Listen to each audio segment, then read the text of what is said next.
So on my Ford 3000, I was driving it, loaded a couple bells up one day, come back out to it, and it wouldn't crank. So I thought something come loose. So I'm going to show you what it's doing. So right here, I got the light on the dash indicating that I've had power to it. I hit the ignition, light goes out.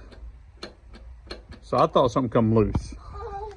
So I got my multimeter hooked up, and I'm gonna hit my switch for my starter. It's hit, it drops down to 2.5.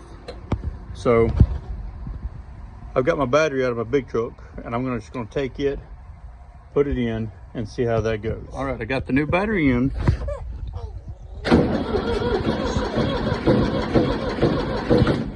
Okay, so all it was is over a couple days, the battery completely died. So, I mean, yeah, this one says 2009, this says 2024.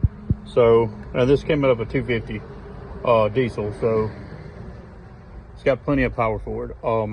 Anyways, I'm just happy just cranking it back up.